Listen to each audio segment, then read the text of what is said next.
செயல்கள் அல்லாஹ்விடத்திலே சமர்ப்பிக்கப்படுகிறது.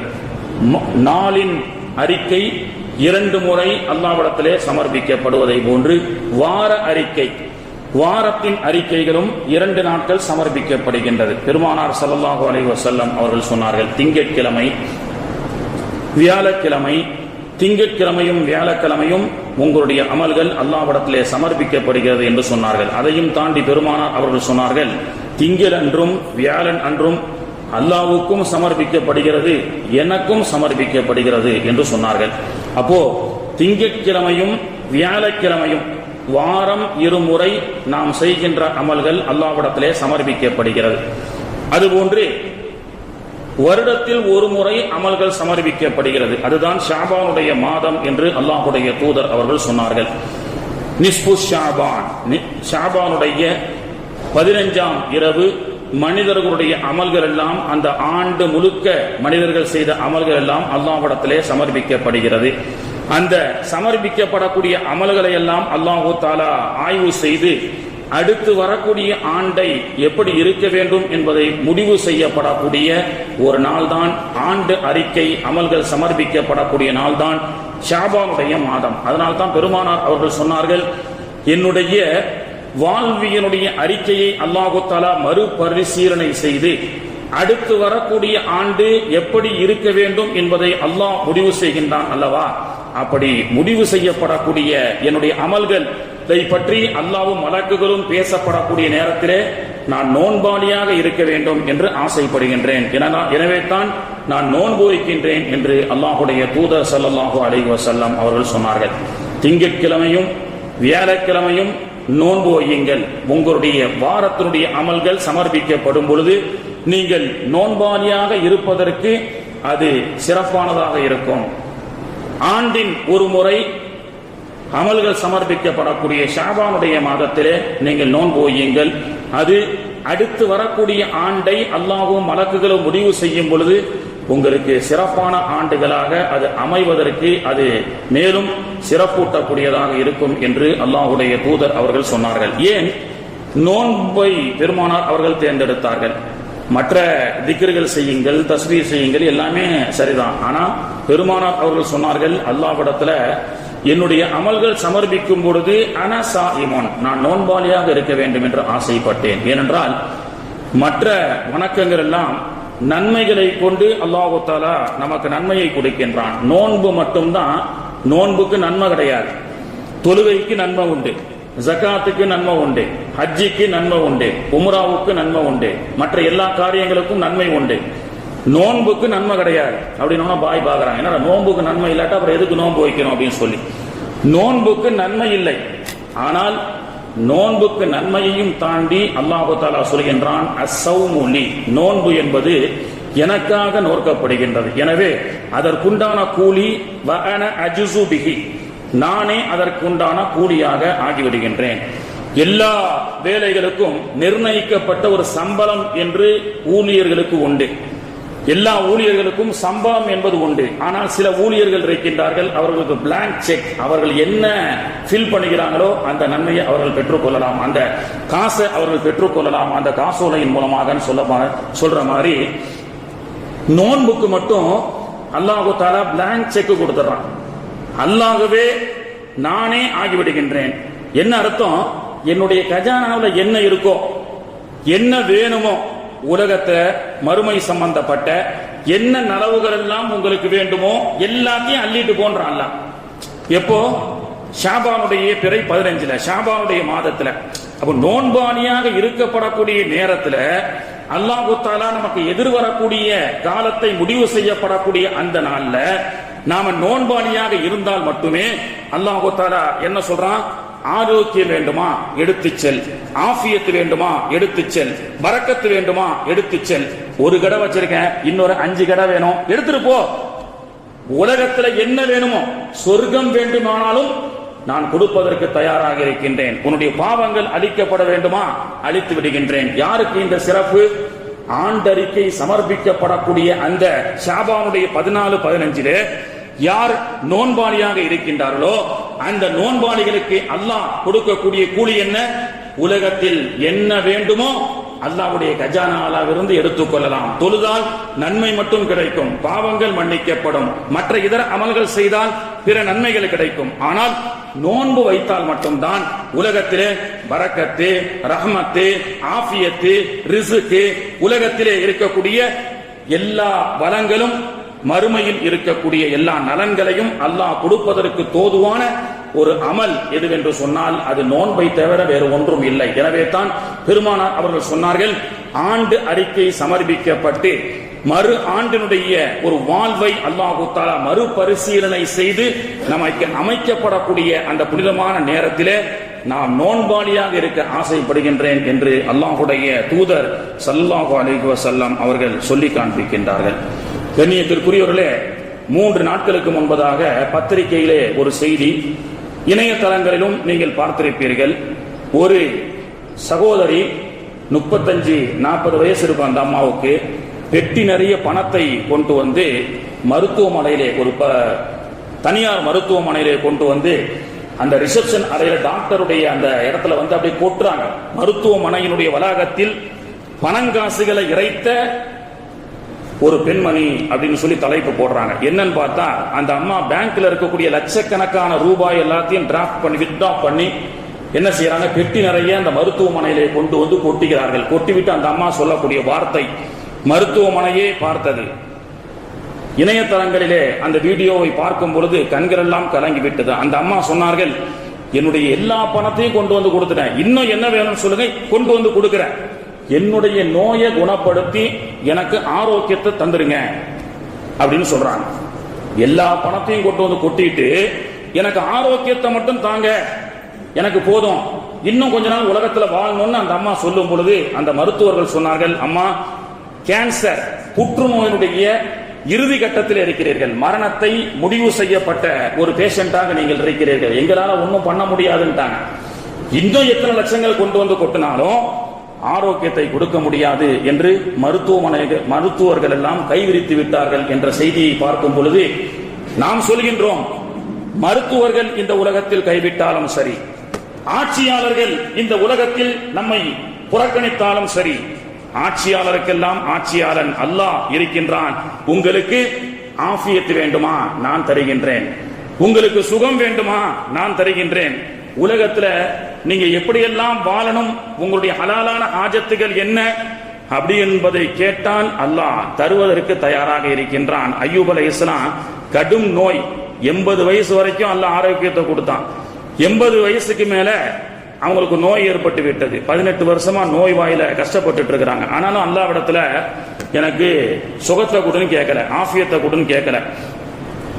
18 ஆண்டுகளாக நோயில் அவதிப்பட்ட அய்யூப் அலைஹிஸ்ஸலாம் இடத்துல அவங்க மனைவி சொல்றாங்க, நீங்க தான் அல்லாஹ்வுக்கு நெருக்கமான நபியாச்சே, நீங்கள் அல்லாஹ்விடத்துல துஆ செய்தால் தான் அல்லாஹ் தஆலா உங்களுக்கு ஆஃபியத்தை தருவானே என்று சொல்லும் பொழுது அய்யூப் அலைஹிஸ்ஸலாம் சொன்னார்கள், 80 ஆண்டுகள் அல்லாஹ் ஆரோக்கியத்தை கொடுத்தான், எனவே 18 வருஷம் தானே நோயை கொடுத்தான், 80 ஆண்டுகளுக்கு குறைவாக நோய்வாய்ப்பட்ட இந்த காலத்துல அல்லாஹ்விடத்துல கேட்பதற்கு வெட்கப்படுகின்றேன். ஏனென்றால் 80 ஆண்டுகள் அல்லாஹ் ஆரோக்கியத்தை கொடுத்தானே, 18 வருஷம் உனக்கு நோய் கொடுத்த உடனே என்னுடைய ஞாபகம் வந்துவிட்டதா என்று அல்லாஹ் நினைக்க மாட்டானா அப்படின்னு சொல்லி ஒரு கட்டத்துல அய்யூப இது நாதா ரப்பஹு அன்னி மஸ்ஸனிய துர்ரு வ அன்த அர்ஹமர் ராஹிமீன் அப்படின்னு சொன்னாங்க. இறைவா, என்னுடைய நாவு மட்டும்தான் சலாமத்தா இருக்கு, அந்த நாக்கையும் நீ புழு பூச்சிகளால் அறிக்கை செய்து விட்டால் உன்னை தியானம் செய்ய முடியாது என்ற பட்சத்தில் அய்யூப இது நாதா ரப்பஹு அன்னி மஸ்ஸனிய துர்ரு அன்த அர்ஹமர் ராஹிமீன், அன்த அர்ஹமர் ராஹிமீன், யா ரஹ்மான் யா ரஹீம் என்று அல்லாஹுவை அழைத்தார்கள். அந்த கணமே அல்லாஹு தஆலா ஒரு அய்யூப் அலைஹிஸ்ஸலாமுடைய ஒரு ஆத்துக்கு செல்ல செஞ்சான். அல்லாஹ் குளிக்க சொன்னான். அங்கே அவர்கள் ஷிஃபா அளிக்கப்படுகிறார்கள். அந்த இடத்தை நீங்க போகணும்னு சொன்னா மஸ்கட்ல போய் பார்க்கலாம். மஸ்கட் சலாலாவுடைய பகுதியில இந்த ஃபால்ஸே அய்யூப் அப்படின்னு சொல்லி இன்னைக்கே இருக்கு. அப்ப அல்லாஹு தஆலா அய்யூப் அலைஹிஸ்ஸலாமுடைய 18 ஆண்டுகளுடைய அந்த நோயை அல்லாஹு தஆலா குணப்படுத்தினான் என்று சொன்னால் உலகத்துல மருத்துவர்கள் வேண்டுமானால் கைவிட்டு விடலாம், நாம் சேர்த்து வைத்திருக்கக்கூடிய கோடி லட்சங்கள் நம்மை கைவிட்டு விடலாம், ஆனால் அல்லாஹு தஆலா நம்மை கைவிட மாட்டான், எந்த நிலையிலும் கைவிட மாட்டான். ஆனால் கண்ணியத்திற்குரியவர்களே, ஆரோக்கியமான நிலையில் கூட இன்றும் நிறைய நபர்கள் ஃபர்லான நோன்புகளை வைப்பதற்கு கூட நாம் யோசித்துக் கொண்டிருக்கக்கூடிய நிலையை பார்த்தால் நாம் சிந்திக்க வேண்டும் சகோதரர்களே. 2 கிட்னி வேலை செய்யல. கிட்னியுடைய கிராம் 150 கிராம் தான். 1 2 சேர்த்தா 300 வரும் நினைக்கிறேன். இந்த 2 கிட்னியும் ஃபெயிலியர் ஆகி டயாலிசிஸ்க்காக ஹாஸ்பிட்டலுக்கு போறாங்க. அந்த மிஷின் பாத்தீங்கன்னு சொன்னா 80 கிலோ இருக்கு. அந்த டயாலிசிஸ் சுத்திகரிப்பு செய்யக்கூடிய மிஷின் இந்த 150 கிராம் இந்த கிட்னி செய்யக்கூடிய வேலையை கண்டுபிடித்திருக்கிறான். அதை சர்க்குலேஷன் பண்றதுக்கு அந்த மிஷினுடைய வெயிட் பாத்தீங்கன்னா 80 கிலோ. சரி, அந்த 80 கிலோ மிஷின்ல போய் வாரமோ மாசமோ அந்த டயாலிசிஸ் சர்க்குலேஷன் பண்றதுக்கு பேஷண்ட்டுகள் செல்கிறார்கள். ஹாஸ்பிட்டலுக்கு தகுந்த பில் போடுறாங்க. சரி, இந்த 150 கிராம் கிட்னி வேலை செய்யாத, அந்த சர்க்குலேஷன் செய்ய முடியாத அந்த பழுதடைந்த அந்த வேலையை இந்த 80 கிலோ மதிப்புள்ள மருத்துவர்களால், மருத்துவ விஞ்ஞானிகளால் கண்டுபிடித்து வைக்கப்பட்ட சாதனம் செய்யுமான்னு சொன்னா no no no no, only 40%. 40% வேலை தான், சர்க்குலேஷன் தான் இந்த 80 கிலோ மிஷினும் செய்ய முடியும். ஆனால் 150 கிராம் மட்டுமே கொடுக்கப்பட்ட அந்த கிட்னி அல்லாஹு தஆலா பழுதடையாமல் இன்னும் நமக்கு சர்க்குலேஷன் ஆகக்கூடிய ஒரு மிகப்பெரிய பாக்கியத்தை, நியமத்தை அல்லாஹ் கொடுத்திருக்கின்றான் என்று சொன்னால், அல்லாஹ்வுடைய தூதர் அவர்கள் சொன்னார்கள், நீ பாத்ரூமுக்கு போயிட்டு வந்ததற்கு பிறகு கூட ஓஃப்ரானக அல்ஹம்துலில்லாஹ்னு சொல்லுங்க. அல்லாஹ்விடத்துல, இறைவா எல்லா புகழும் உனக்கே, தேங்கி கிடக்கின்ற அந்த அசுத்தங்களை இயற்கையான முறையில் வெளியாக்கக்கூடிய பாக்கியத்தை தந்திருக்கின்றாயே ரப்பே, அல்ஹம்துலில்லாஹ் என்று நீங்கள் சொல்ல பழகுங்கள். எதிர்வரக்கூடிய மௌத்து வரை அந்த ஆஃபியத்தை அல்லாஹு தஆலா உங்களுக்கு பாக்கியமாகவே வைத்திருப்பான். லயின் ஷகர்தும் லஅஸீதன்னகும். யார் அல்லாஹ்வுக்கு நன்றி செலுத்துவார்களோ, நன்றி செலுத்தப்பட்ட அந்த நியமத்தை அல்லாஹு தஆலா என்னைக்கும் அளிக்காமல் பத்திரமாக வைத்திருப்பான் என்று அல்லாஹு தஆலா குர்ஆனிலே சொல்லி காட்டுகின்றான் சகோதரர்களே. எனவே தான் பெருமானார் ஸல்லல்லாஹு அலைஹி வஸல்லம் அவர்கள் சொன்னார்கள், ஷாபானை பொறுத்தவரை மனிதர்கள் ரொம்ப அலட்சியமாக இருக்கின்றார்கள். ஷாபானிலே நீங்கள் அதிகமாக நோன்பு வைக்கக்கூடிய மக்களாக இருங்கள். அல்லாஹ்விடத்தில் எதிர்காலத்தை சிறப்பான எதிர்காலமாக, நீண்ட ஆயுளை கேளுங்கள். அல்லாஹ்விடத்தில் பரக்கத்தை கேளுங்கள், ஆஃபியத்தை கேளுங்கள். அல்லாஹ்விடத்தில் உங்களுடைய பொருளாதார நெருக்கடிகளை நீங்கள் சரி செய்து கொள்ளுங்கள் என்று அல்லாஹ்வுடைய தூதர் ஸல்லல்லாஹு அலைஹி வஸல்லம் அவர்கள் நமக்கு சொல்லி காண்பித்தார்கள். கண்ணியத்திற்குரியவர்களே, முதல்ல பயத்திலிருந்து விடுதலை. சமூகத்தில் இன்னைக்கு ஆட்சியாளர்கள் எல்லாம் இன்னைக்கு நம்மை பயமுறுத்தி கொண்டே இருக்கின்றார்கள், நாமும் பயந்து கொண்டே இருக்கின்றோம். அல்லாஹ் தஆலா பாருங்க, 5 நிமிடம் மட்டுமே பொதுமக்களுக்கான உரிமையை கொடுத்து 5 ஆண்டுகள் தன் இஷ்டப்படி நாட்டை ஆளும் அரசியல்வாதிகளுடைய ஆளும் வர்க்கத்தை விட வருடம் முழுவதும் நம்முடைய இஷ்டப்படி அல்லாஹு தஆலா வாழச் செய்து, ஒரு இரவிலே அல்லாஹு தஆலா தனக்கான அந்த உரிமையை எடுத்துக்கொண்டு எதிர்வரக்கூடிய மக்களுக்கு உண்டான வளமான வாழ்க்கையை தரக்கூடிய வாக்கியம் ரப்புல் ஆலமீன் மட்டும்தான் சொந்தம். ஏன்னா 5 நிமிஷம் தான் நமக்கு கிடைக்குது. ஜனநாயக நாடுன்னு சொல்றாங்க, 5 நிமிஷம் போய் யாருக்கு ஓட்டு போடணுமோ போட்டு வந்துடுறோம். ஆட்சி கட்டிலில் அமர்ந்ததற்கு பிறகு 5 ஆண்டுகள் அவர்கள் வைப்பதுதான் சட்டம், அவர்கள் விதிப்பதுதான் வரி, அவர்கள் சொல்வதுதான் சட்டமாக இருக்கிறது. ஆனால் அல்லாஹ் எப்படிப்பட்ட ஆட்சியாளன் பாருங்க, வருடம் முழுக்க நம்முடைய இஷ்டப்படி வாழ்க்கையை வாழ்வதற்குண்டான வாய்ப்பை அல்லாஹ் கொடுக்கின்றான். கொடுத்துட்டு வருஷத்துல ஒரு தடவை அல்லாஹு தஆலா இறங்கி வந்து, இந்த வருஷம் எப்படியோ வாழ்ந்துட்ட, இனி எதிர்வரக்கூடிய வாழ்க்கை எப்படி வாழணும்னு நீ தீர்மானிப்பதை பொறுத்து நான் உன்னிடத்தில் நடந்து கொள்கின்றேன் என்று சொல்லக்கூடிய ஒரு மிகப்பெரிய வாக்கியமுள்ள ஆட்சியாளன், இரக்கமுள்ள ஆட்சியாளன் அல்லாஹ்வை தவிர வேறு யாரும் இருக்க முடியாத சகோதரர்களே. ஆக கண்ணியத்திற்குரியவர்களே, அல்லாஹ்வுடைய ரப்புல் ஆலமீனுடைய விதியினுடைய அறிக்கை என்பது விசாலமானது. இந்த தேசத்தினுடைய நிதி அறிக்கையை போன்று நெருக்கடியானது அல்ல. இந்த தேசத்தினுடைய நிதி அறிக்கையை போன்று நெருக்கடியானது அல்ல. அல்லாஹ்வுடைய விதியினுடைய அறிக்கை, அல்லாஹ்வுடைய விதியினுடைய அறிக்கை என்பது விசாலமானது. மரணமே இந்த ஆண்டு உனக்கு நிகழ இருந்தாலும் அந்த மரணத்தையே தள்ளி போடுவதற்கு அல்லாஹ் தயாராக இருக்கின்றான். நெருக்கடி நோயே உனக்கு வருவதாக இருந்தாலும் அந்த நோயை நீக்குவதற்கு அல்லாஹ் தஆலா தயாராக இருக்கின்றான். உலக அரசாட்சி உங்களை வரி போட்டுக் கொள்ளும், உங்களிடத்திலே பணம் பறித்துக் கொள்ளும். ஆனால் அல்லாஹ் தஆலா உங்களுக்கு விசாலமாக கொடுத்து உங்களை விசாலமாக படுத்துவான் சகோதரர்களே. அப்படிப்பட்ட சிறப்பான மாதம் தான் ஷாபானுடைய மாதம். அதனால அல்லாஹு தஆலாவை பொறுத்த வரைக்கும் இத்தகுல்லாஹ்னு சொன்னா அல்லாஹ்வை அஞ்சிங்கன்னு சொல்லுவாங்க. அல்லாஹ்வை அஞ்ச வேண்டியதில்லை. அல்லாஹ்வின் மீது நம்பிக்கை வையுங்கள். அல்லாஹ்வை அஞ்சக்கூடாது. அஞ்சினா அல்லாஹ் ஒரு பெரிய ரவுடியா? இல்லையே. அல்லாஹ்வை நம்பிக்கை வையுங்கள், அல்லாஹ்வின் மீது ஆதரவு வையுங்கள் அப்படின்னு சொல்லிதான் நமக்கு அல்லாஹு தஆலா குர்ஆன்ல சொல்லி கொடுப்பான். தக்வா என்று சொன்னாலும் அதுதான் அர்த்தம். பயம்தான் ஒரு மனிதனுடைய ஒரு நோய். சவுத் ஆப்பிரிக்கா நாட்டில் ஒரு குற்றவாளிக்கு மரண தண்டனை கொடுக்கிறாங்க. பலவிதமாக மரண தண்டனை கொடுக்கக்கூடிய பழக்கம் அந்த நாட்டில் இருக்கு. தூக்குல ஏற்றி ஒரு கைதியை, அவன் மரண தண்டனை கைதியாக இருந்தால் அப்படி சாகடிப்பார்கள். இப்படி மரண தண்டனை கொடுக்கக்கூடிய அந்த விதத்துல பல வகையாக இருக்கிறது. அப்படி ஒரு கைதிக்கு ஒரு மரண தண்டனை கொடுக்கிறாங்க. என்ன சொன்னா, கொடும் விஷமுள்ள பாம்பால் அவனை கொத்த செய்து அதிலே அவன் மரணம் அடைய வேண்டும். இதுதான் ஜட்ஜினுடைய தீர்ப்பு. அவனுடைய அந்த மரண தண்டனை நிறைவேற்றப்படக்கூடிய அந்த நேரத்தில் கண்களை, அவனுடைய கடைசி ஆசையெல்லாம் கேட்கிறாங்க, கண்ணை கட்டுறாங்க. கண்ணை கட்டிட்டு காவலாளிகள் எல்லாம் அந்த பாம்பை, கடும் விஷமுள்ள பாம்பை அவன் பக்கத்துல வச்சு கொத்த விடுறாங்க. தண்டனை அவனுக்கு அதான் மரண தண்டனை. அந்த பாம்பு என்ன செய்து அவனை சுத்தி சுத்தி வருது, ஆனா அவனை கொத்த மாட்டேங்குது. விஷமுள்ள பாம்பை கொண்டு அவனை கொத்த செய்து அவனை மரண தண்டனை கொடுக்க வேண்டும். ஆனால் அவன் அவனை பாம்பு தான் கொத்த மாட்டேங்குது. என்ன செய்யறதுன்னு தெரியல. பாம்பு சுத்தி சுத்தி வருது.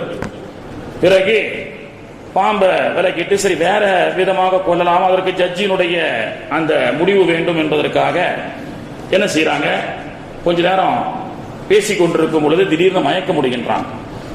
மயக்கமுட்ட அந்த கைதியை, மரண தண்டனையுடைய அந்த கைதி என்ன செய்யறாங்க, ஹாஸ்பிட்டலுக்கு கொண்டு போகும்போது அவன் மௌத்தாயிட்டான். எல்லாரும் ஆச்சரியப்பட்டாங்க.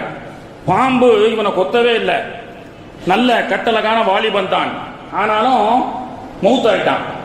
என்னன்னு சொல்லி டாக்டர்கிட்ட கேட்கும் பொழுது அந்த டாக்டர் சொன்னாரு, பாம்பு சார் கொத்தல, விஷமும் இவனுக்கு ஏறல, ஆனா எப்படி அவன் மூத்தாயிட்டான் அப்படின்னு சொல்லி கேட்கும் பொழுது அந்த மருத்துவர் சொன்னார், அதாவது அவனை கண்ணை கட்டின உடனே பாம்பு கொத்த போது அவனா நினைச்சுக்கிட்டான். காவலாளி திரும்பும் பொழுது அவனுடைய துப்பாக்கியுடைய முனை அவனுடைய உடலிலே பட்டதற்கு பிறகு பற்றுச்சு.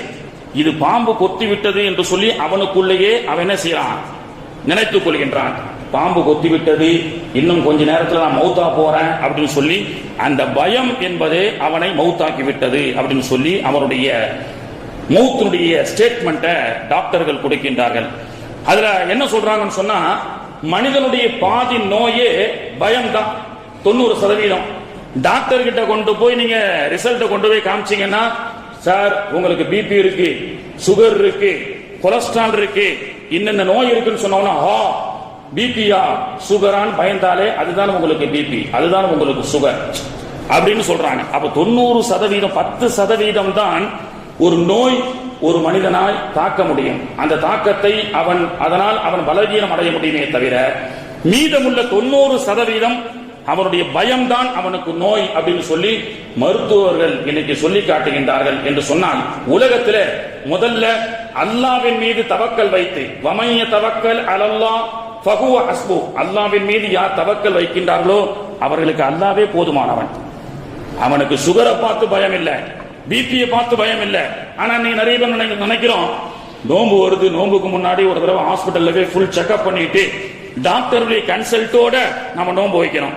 அப்படி கொண்டு போய் கொடுத்த உடனே டாக்டர் என்ன சொல்றாரு, சார் இப்ப இருக்கக்கூடிய உங்களுடைய உடல் நிலவரத்துக்கும் இந்த டெஸ்டுக்கும் நோம்பு வச்சா நீ மௌத்தா போயிருவ அப்படின்னு சொன்ன உடனே இவர் நினைச்சிட்டாரு, அப்ப நோம்பு வச்சா மௌத்தா போயிருவ அப்படின்னு சொல்லி டெஸ்டே பண்ணாதீங்க.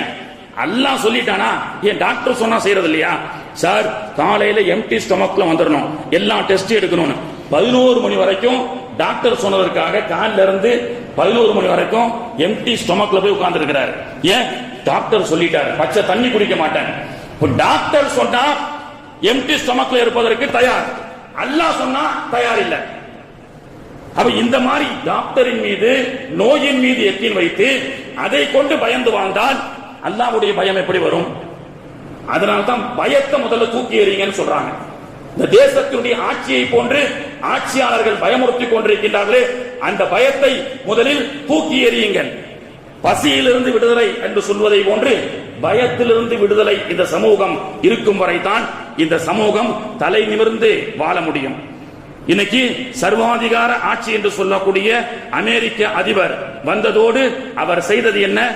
இந்தியர்கள் அதிகமாக அமெரிக்க நாட்டிலே குடி உரிமை சரியான முறையில் இல்லாதவர்களை எல்லாம் நாட்டை விட்டு அனுப்பக்கூடிய ஒரு வேலையை செய்தார். அதன் அடிப்படையில் இந்தியாவில் இருக்கப்படக்கூடிய நம்முடைய பாரத பிரதமருக்கு அவர் சொன்ன விஷயம் என்ன? இந்தியாக்காரன் அமெரிக்காவில் மற்ற நாடுகளை விட 2ஆம் இடத்துல இருக்கின்றார்கள். ஏன்? யாரு? சரியான முறையிலே குடி உரிமை பெறாமல் திருட்டுத்தனமாக இருக்கக்கூடியவர்கள். அவர்களை எல்லாம் இந்தியாவுக்கு திருப்பி அனுப்ப போறான்னு சொல்லும் பொழுது இவர்கள் என்ன செய்ய வேண்டும்? வெளியுறவுத்துறையாக இருக்கக்கூடிய இந்திய தேசத்தில் இருக்கக்கூடியவங்க யாரெல்லாம் அப்படி இருக்கிறாங்களோ அவருடைய லிஸ்ட கூடி அந்த லிஸ்ட்ல ஏன் நாட்டுக்காரனா தான் நான் சேர்த்துப்பேன். நீ பாட்டுக்கு வேற நாட்டுக்காரன் எல்லாம் அகதியா ஏன் ஊருக்கு அனுப்புனா இது என்ன குப்பை தொட்டியா அப்படின்னு கேட்கணும். அதுதான் நியாயம். ஆனால் இந்த சண்டியர்தனம் என்பது இஸ்லாமியர்கள் வாழக்கூடிய மக்களுக்கு மத்தியில இன்னைக்கு ரவுடி ஆட்சிசம் செய்து கொண்டிருக்கக்கூடிய இந்த பாசிச ஆட்சி செய்யக்கூடிய இந்த இந்திய தேசத்தினுடைய இந்த ஆட்சியாளர்கள் இஸ்லாமியர்கள் விரட்டி கொண்டிருக்கின்றார்கள். இந்த பள்ளிவாசல் உனக்கு சொந்தம் இல்ல, இந்த தர்கா உனக்கு சொந்தம் இல்ல. எப்படி ஒற்றுமையாக வாழ்ந்து கொண்டிருக்கக்கூடிய இந்த தமிழகத்தில் குஜராத் மாடல் என்றும் யூபி மாடல் என்றும் அயோத்தி மாடல் என்றும் இன்று வந்தேரிகள் எல்லாம் ஒற்றுமையாக வாழ்ந்து கொண்டிருக்கக்கூடிய இந்த தேசத்தை, இந்த தமிழகத்தை இன்று கலவர பூமியாக ஆக்குவதற்கு சிக்கந்தர் மலை என்றும் முருகன் கோவில் என்றும் இன்னைக்கு அரசியல் சூழ்ச்சிகள் செய்து மக்களுக்கு மத்தியிலே மிகப்பெரிய கலவரத்தை, ஒற்றுமையாக வாழ்ந்த பாண்டிய மண் என்று சொல்லக்கூடிய மதுரை தேசத்தை இன்னைக்கு 144 போட்டு கலவர பூமியாக ஆக்கக்கூடிய அளவுக்கு உண்டான ஒரு சூழலை செய்து கொண்டிருக்கின்றார்கள். இது என்ன அயோத்தியா? இது என்ன யூபியா? கண்ணியத்திற்குரியவர்களே, எப்படிப்பட்ட தேசம்? திருவாரூர்ல ஒரு ஊர் இருக்கு, ஒரு சின்ன கிராமம், முஸ்லீம் கிராமம். 18 வீடுகள் தான் இருக்கும் நோன்பு காலத்துல. அந்த நோன்புல அந்த 18 மக்கள் வாழக்கூடிய, குடுத்தனம் வாழக்கூடிய, தரக்கட்டு வாழக்கூடிய ஒரு சின்ன முஸ்லீம்கள் வாழக்கூடிய மக்களுக்கு மத்தியில அந்த ஊர்ல நோன்பு கஞ்சி 100 படி ஆக்குறாங்க. ஏங்க 18 குடும்பத்துக்கு 100 படி அதிகம் தானே என்று கேட்கும் பொழுது, இல்ல, இங்கே நோன்பு வைக்கக்கூடிய நோன்பு கஞ்சி இருக்கு, செய்யக்கூடிய நோன்பு கஞ்சி இருக்கு பாத்தீங்களா, இது 18 குடும்பங்கள் முஸ்லீம்கள் மட்டும் வாங்கி பருகுவது அல்ல, ஊர் மக்கள் எல்லோரும் வாங்கி பருகக்கூடியவர்கள். இதை தீர்த்தமாக கருதுகிறார்கள். மசூதியிலே காய்ச்சப்படக்கூடிய கஞ்சை, நோன்பம்பாளிகள் குடிக்கக்கூடிய கஞ்சை தீர்த்தமாக கருதப்படுகிறது. எனவே எல்லா மக்களையும் அனுசரித்து 100 படி கஞ்சி ஆக்கி நாங்கள் ஊருக்கே சப்ளை செய்கின்றோம் என்று திருவாரூர் மாவட்டத்தில் ஒரு கிராமத்தில் சொல்கிறார்கள். அதுல ஒரு விசேஷம் என்னன்னு சொன்னா, சென்ற வருடம் நோன்புல பள்ளிவாசல் எழுதப்பட்டிருக்கிறது. எவ்வளவு ஒற்றுமையாக வாழக்கூடிய இந்த தேசத்தை பிரித்து ஆளக்கூடிய சூழ்ச்சிகளாக இருக்கப்படக்கூடிய வந்தேரிகள் செய்கின்ற ஒரு கலவரம். சென்ற வருஷத்துல பள்ளிவாசல் எழுதப்பட்டிருக்குது, இந்த ஆண்டு கறி கஞ்சி கிடையாது. நமக்கு கறி இல்லாட்ட தொண்டையில சாப்பாடு இறங்காது, அட்லீஸ்ட் முட்டையாவது வேணும். ஏன்னா கவுச்சி சாப்பிடாம நமக்கு இருக்க முடியாது. ஆனால் அப்படிப்பட்ட இஸ்லாமியர்கள் கூட அந்த திருவாரூர் மாவட்டத்தில் பள்ளிவாசல் எழுதப்பட்டிருந்தது, இந்த ஆண்டு கறி கஞ்சி இல்லை. ஏனென்றால் நம்முடைய ஊரு கோவில் திருவிழா, சகோதர சமயத்தை சார்ந்த இந்து மக்கள் கோவில் திருவிழாவை இந்த ஆண்டு சந்திக்க இருக்கின்றார்கள். எனவே அவர்கள் மாலையிடுவார்கள். எனவே அவர்கள் நான்வெஜ் சாப்பிட மாட்டார்கள், கவுச்சி சாப்பிட மாட்டார்கள்.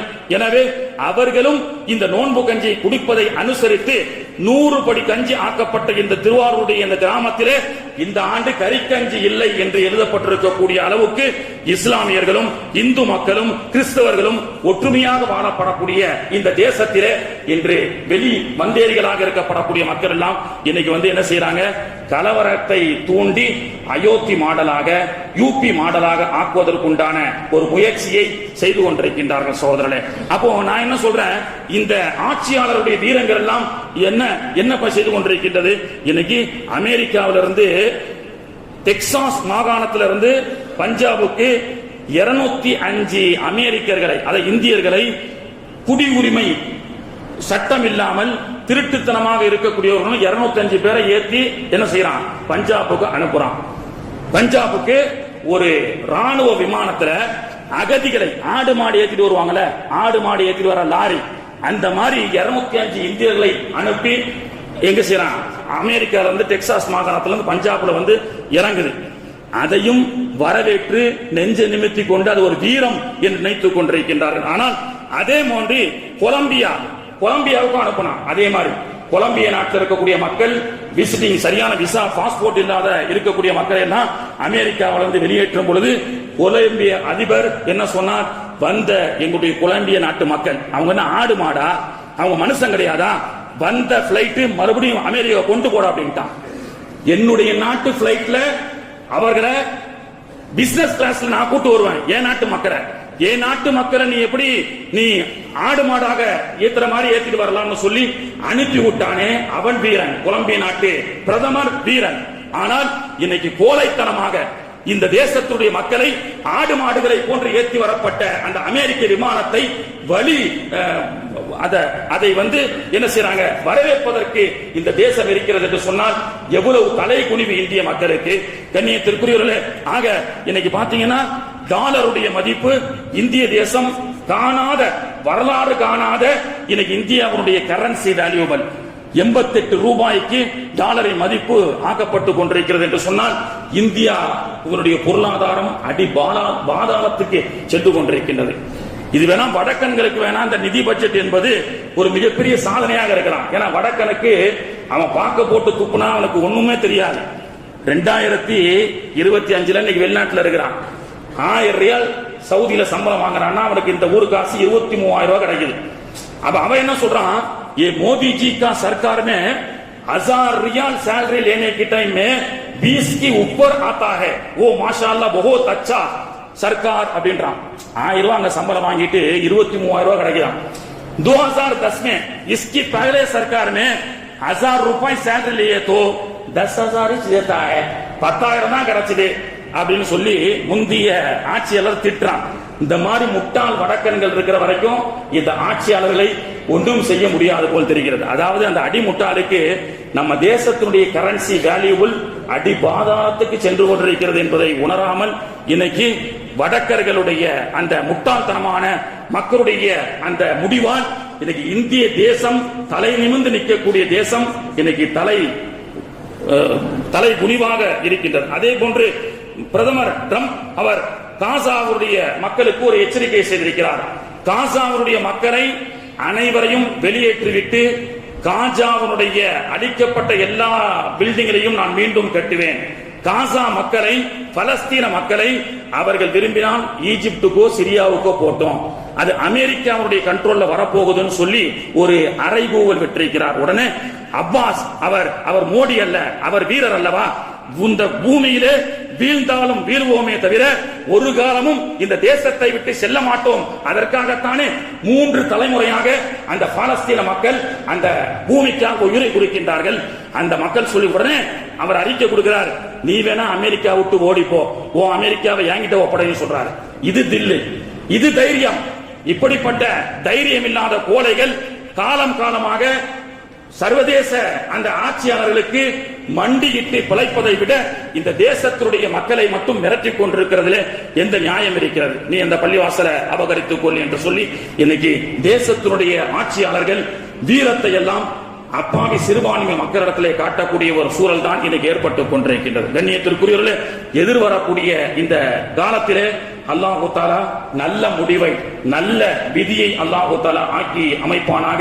உலகத்தில் இருக்கக்கூடிய இது போன்ற இந்த பயத்தை நீங்கள் விட்டு ஒழித்துக் கொண்டு அல்லாஹ்வின் மீது தக்வா கொண்டு பசியிலிருந்து விடுதலையை போன்று பயத்திலிருந்து விடுதலை என்ற அந்த விஷயத்திற்கு நாம் அந்த கொள்கைக்கு வரும் வரை அல்லாஹு தஆலா நம்மை யாரும் அசைக்க முடியாது.